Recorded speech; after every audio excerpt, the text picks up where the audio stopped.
Thailand ও কম্বোডিয়ার মধ্যে দীর্ঘদিন ধরে চলে আসা সীমান্ত বিরোধ বৃহস্পতিবার নতুন করে তীব্র আকার ধারণ করেছে।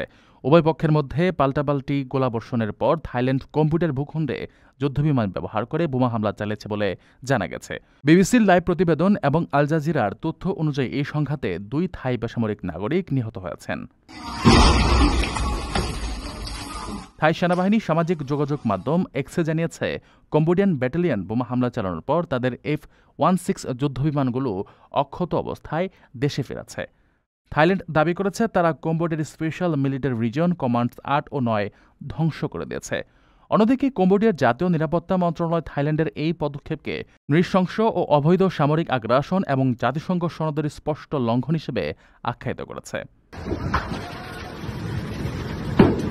কম্বোডিয়ার প্রধানমন্ত্রী হুন মানেত এই হামলাকে সশস্ত্র আক্রমণ উল্লেখ করে বলেছেন, কম্বোডিয়ার শান্তিপূর্ণ সমাধানে আগ্রহী হলেও এই আক্রমণের বিরুদ্ধে বলপ্রয়োগ ছাড়া তাদের আর কোনো বিকল্প নেই।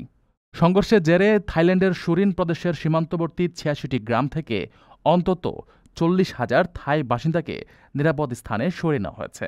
এই ঘটনা দুই দেশের মধ্যে উত্তেজনা আরও বাড়িয়ে দিয়েছে এবং আঞ্চলিক স্থিতিশীলতা নিয়েও উদ্বেগ সৃষ্টি করেছে। আপনার স্বপ্নগুলো আকাশ ছুবে প্রবাসীর হেলিকপ্টারের মাধ্যমে। বিয়ে, জন্মদিন অথবা যে কোনো বিশেষ প্রয়োজনে হেলিকপ্টার ভাড়া করতে যোগাযোগ করুন স্ক্রিনে দেয়া নাম্বারে। প্রবাসীর হেলিকপ্টার, নিরাপদ ও সাশ্রয়ী বাহনের বিশ্বস্ত নাম।